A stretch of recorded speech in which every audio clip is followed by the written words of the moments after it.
What you saw was Cavite Governor John Vic Remulla during the Unit Team's campaign rally in Dasmariñas City.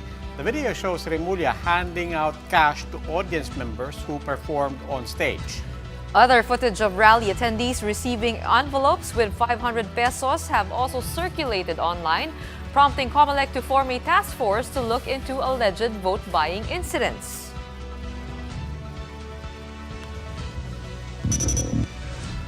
Time for today's biggest headlines. I'm Gretchen Ho. I'm Robbie Alampay. You're watching The Big Story. COMELEC says it will start investigating alleged incidents of vote buying in the Unit Team's Cavite sortie, even without any formal complaints. A task force was formed by the poll body, just as it urges the public to report incidents of vote buying. Mobile journalist Pamela Vasquez gives us a front seat to the big story.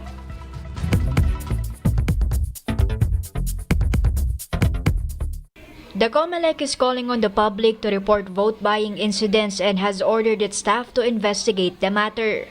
The issue blew up after Cavite Governor John Vic Remulla was caught on video giving away cash prizes during a campaign rally of presidential candidate Bongbong Marcos. Hindi lamang po yung allegedly nangyari sa Cavite, allegedly nangyari sa Nueva Ecija, kung hindi kahit sa ang parte po ng Pilipinas, sana po tulungan nyo kami at may makapag-file po ng mga complaints. Remulla handed out 1,000 peso bills on stage and gave at least two winners 5,000 peso each. He defended himself by saying that he is not yet considered a candidate, since the official campaign period for local positions only starts on March 25. Election lawyers have pointed out that this is wrong. The Omnibus Election Code says any person, not necessarily a candidate, who gives money in exchange for votes is liable for vote buying. But Commissioner Garcia pointed out that's why someone should step up and make a formal complaint, because the bar for proving vote buying is very high. Hindi po yan admissible in evidence kung hindi ite-testify nung mismo kumuha ng video. Saan siya kumuha, sino ba siya, anong ginamit niyang sa pagkuha ng video niya. Remember po, ang kasong vote buying ay isang election offense na may pagkakakulong ng 1 hanggang 6 na taon. And therefore po, we have to prove the evidence of guilt beyond reasonable doubt.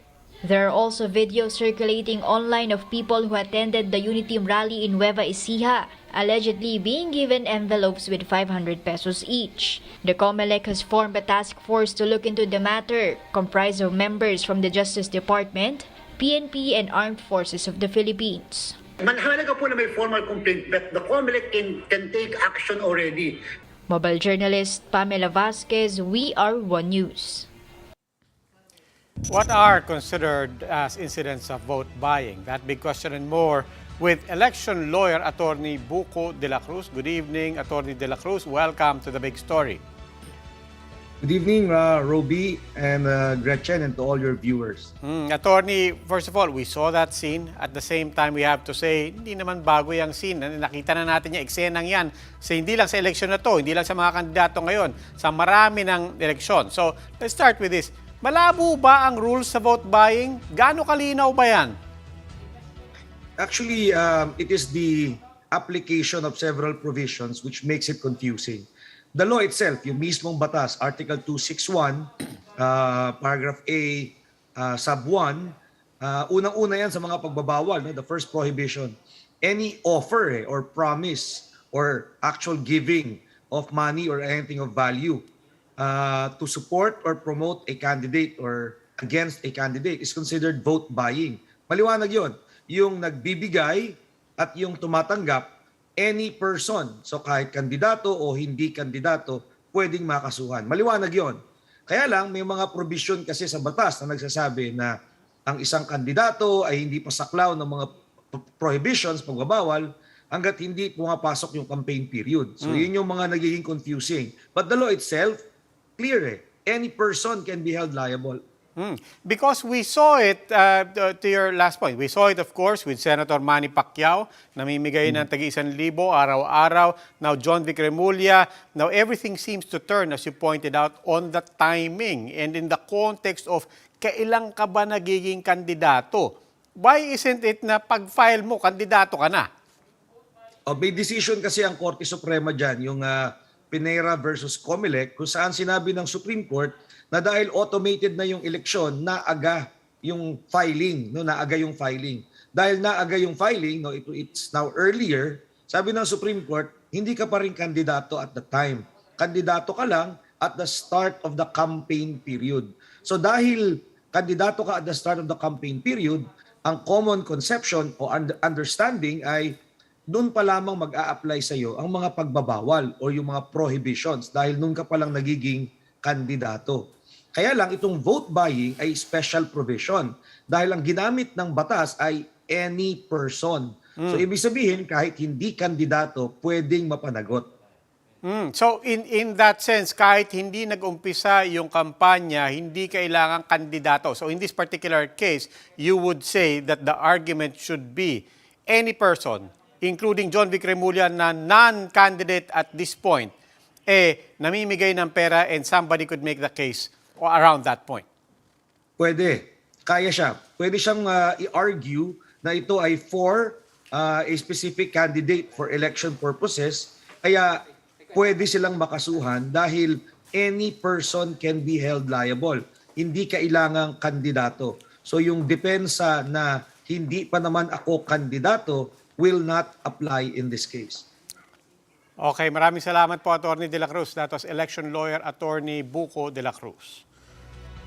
Meanwhile, PPP Laban Chairman Senator Coco Pimentel once again took a swipe at the Cusi-led faction of his party for endorsing Ferdinand Marcos Jr. for president. In an interview with One News Agenda, Pimentel said PPP Laban already has a legitimate presidential candidate, and that is no other than Senator Manny Pacquiao. He added that the decision to have Pacquiao as their candidate had already undergone process required by the Constitution. Meanwhile, Pimentel also revealed that President Duterte is no longer with PPP Laban. This after Duterte substituted a candidate from another political party when he initially sought a Senate seat. Under the rules of the COMELEC, you can only substitute for a candidate who has already filed a certificate of candidacy if you belong to the same party. So that means from the acts of the president himself, he is now with the PDDS. It's a new political party. These are the other big stories tonight. President Duterte orders an increase of the monthly cash subsidy to 500 pesos. This after realizing that the initial 200 peso monthly subsidy is too small. Meanwhile, 3 more complaints were filed before the Office of the Ombudsman against NTF-ELCAC spokesperson Lorraine Badoy. Badoy falsely accused Vice President Leni Robredo of conspiring with the Communist Party of the Philippines. And in sports, the UAAP is returning to action by the end of the week after games were canceled for 2 years due to the pandemic. These big stories after the break.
You're still watching The Big Story. I'm Robbie Alampay. And I'm Gretchen Ho.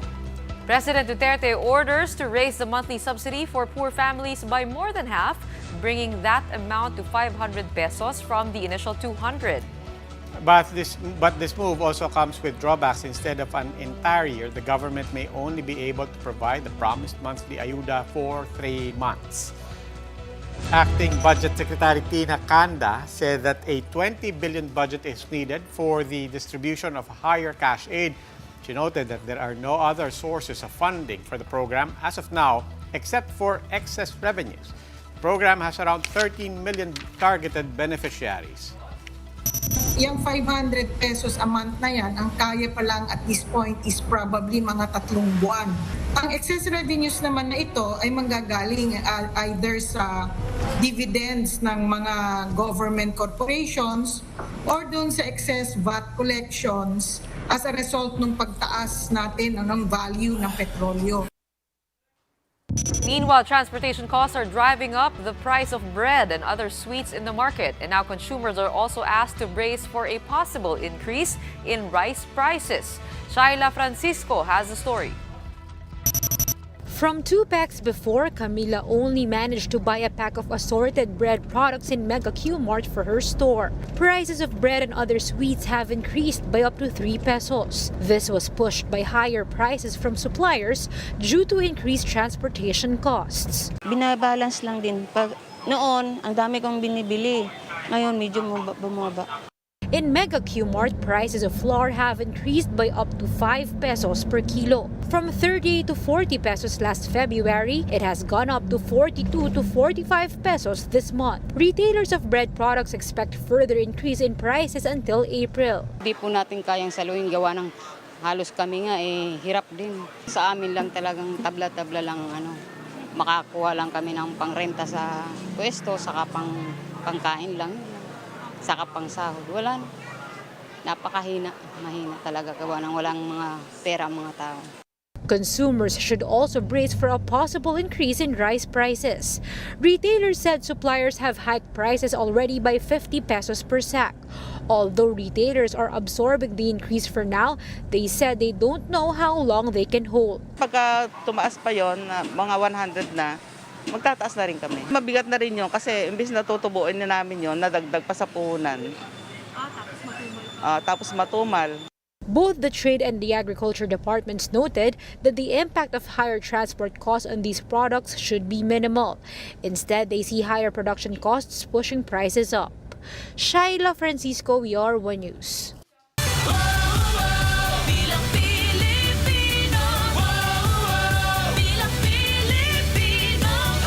After their campaign rally in Cavite, presidential candidate Ferdinand Marcos Jr. and the unity team made their way to Quezon province. Let's get updates on their campaign with mobile journalist Julie Baiza, who's reporting live from Quezon province. Julie, kamusta dyan sa Quezon? Robbie, it's been a busy day for presidential bet Ferdinand Marcos Jr. and the unity team as they made their rounds here in Quezon. The unity team started its campaigning in the province with a mini rally at the Chaong Convention Center. There, Marcos Jr. was greeted by hundreds of supporters. After that, the unity team held 2 caravans, first from Chaong to Candelaria, then to Lucena, where they are holding their grand rally at the Quezon Convention Center. The grand rally was filled with supporters, which mostly consisted of mothers and elderly. During the speech, Marcos Jr. continued his push for unity as well as his promise to improve jobs, tourism, and infrastructure in the country.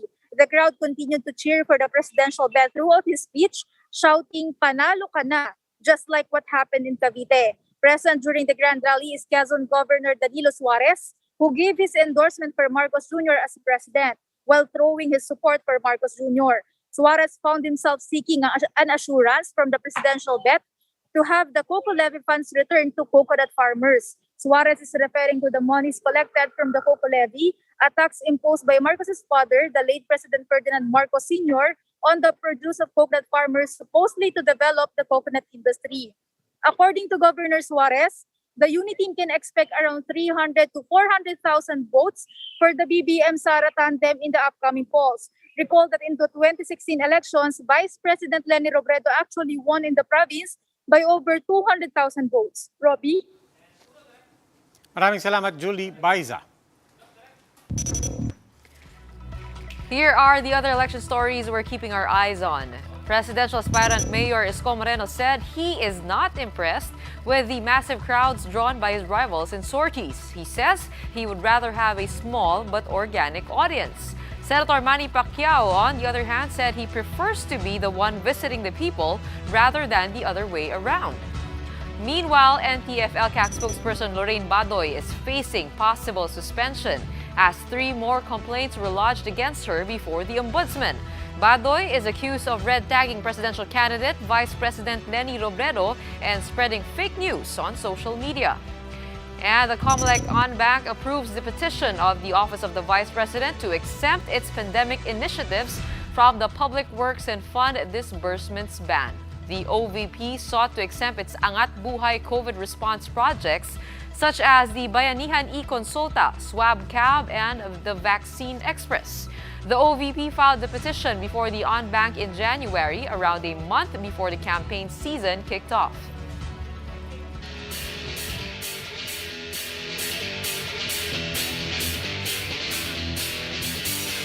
For the big story in sports, after almost 2 years, the 84th season of the UAAP is finally set to begin this Saturday, March 26. Despite being an abbreviated season, the UAAP still promises that same level of competitiveness.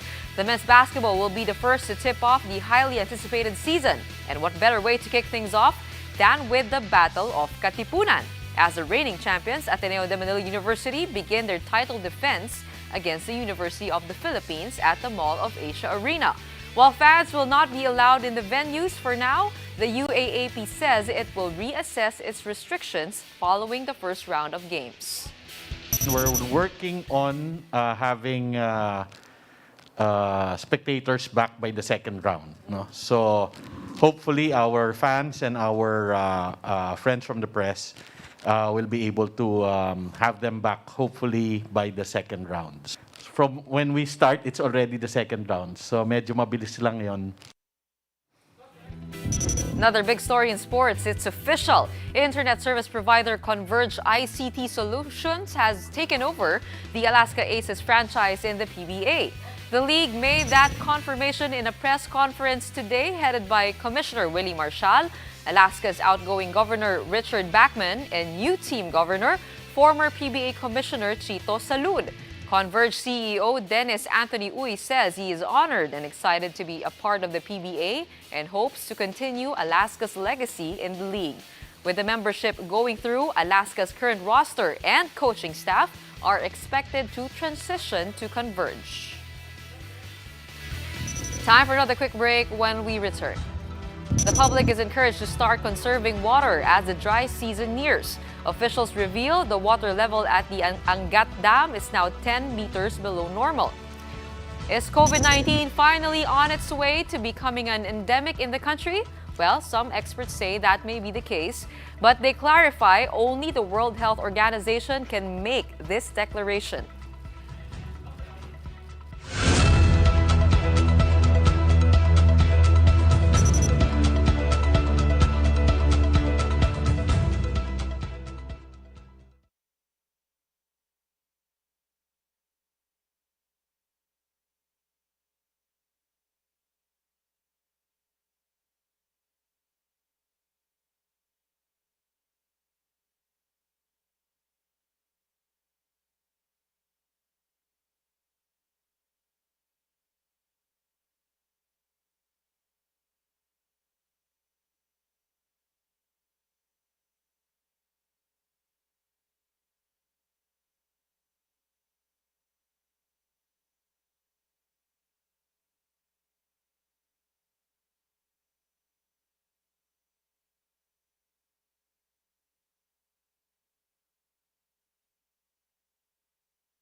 You're still watching The Big Story. I'm Robbie Alampay. And I'm Gretchen Ho. Conserve water, that's the call of the National Water Resources Board to the public, with Angat Dam's water level still lower than their early projections. An NWRB official says one factor resulting to that shortage is the increased demand for water amid the pandemic. NWRB's Executive Director Sevilio David Jr. says the board has decided to maintain the 48 cubic meters per second allocation in Metro Manila. This in an effort to decelerate the spread of the virus. But in preparation for the shortage, the board has assured that facilities are now being arranged. We allowed NWSS and the concessionaires not to establish or prepare the deep wells and some water treatment facilities in Laguna and Marikina River. So these facilities will provide some additional water, aside from the water being released from the dam. And as you said earlier, the cloud seeding operations are already started a few days ago, and we are hoping the weather will be favorable.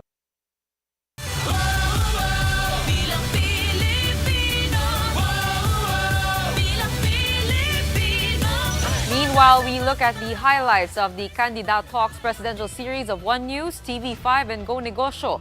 Here, Senator Manny Pacquiao vows to pass the anti-endo bill vetoed by President Duterte and shares his plans to bring in more investors. Cheryl Cosim tells us more about her interview with Senator Pacquiao. The past 2 years have been difficult for the country's healthcare workers due to COVID-19 pandemic. That's why if elected as president, Senator Manny Pacquiao said he plans to raise their minimum monthly salary. Pag tayo po nanalo ay automatic yan. Minimum wage ng mga frontliners natin, yung mga nurses natin ay 50,000 agad. But it's not only for medical workers. During One News Candidat Talks Forum, Pacquiao said he will also push for a salary standardization law and a security of tenure bill. The Senate had already passed the anti-endo bill but was later vetoed by President Duterte. Yung Indo na yan, na-approve na namin yan, napasa na namin yan sa Senate at nagtaka lang ako bakit na binito ni Presidente. Pagdating sa atin, siguro ipopost talaga natin yan para magkaroon ng security ang ating manggagawa. When it comes to improving the investment climate in the country, Pacquiao says he would make use of his connection with billionaires. After all, he's one of the richest athletes in the world. Pag maraming nag-invest dito sa ating bansa, ang unang makukuhang trabaho, mabibigyan ng trabaho ay yung mga college graduate, yung may mga diploma. Pero alalahanin natin na mas maraming mga Pilipino na hindi nakapagtapos sa pag-aaral. Ang gusto ko kasi dito sa bansa natin, ang trabaho maghahanap ng tao, hindi ang tao maghahanap ng trabaho. Cheryl Cosim, we are One News. Talks presidential series on 1PH Signal Channel 1 at 10:30 a.m. and at One News Signal Channels 8 and 250 at 5:30 p.m. You can also catch the replays on TV5 starting March 26. Let's take a look at the latest on the COVID-19 situation in the country.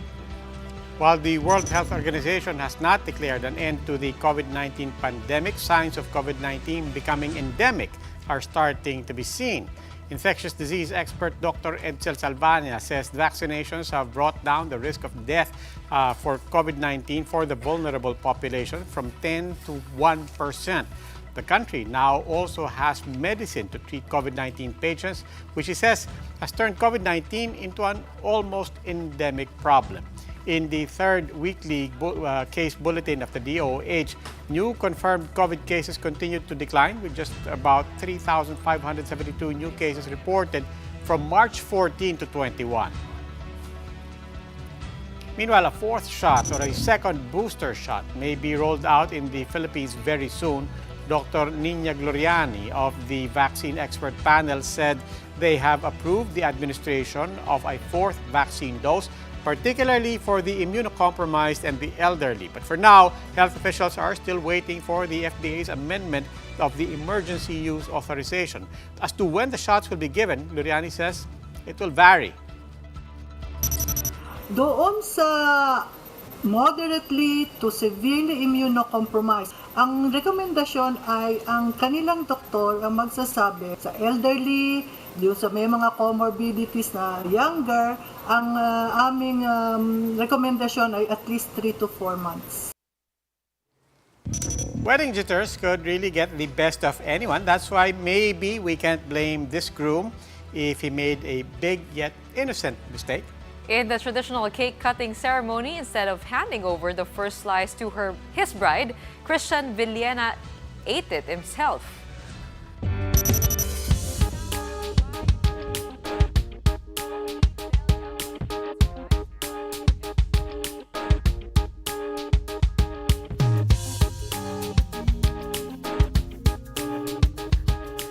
Her now wife, Rovi Delia, was initially surprised but eventually bursted into laughter. Christian laughed it off too, realizing his mistake.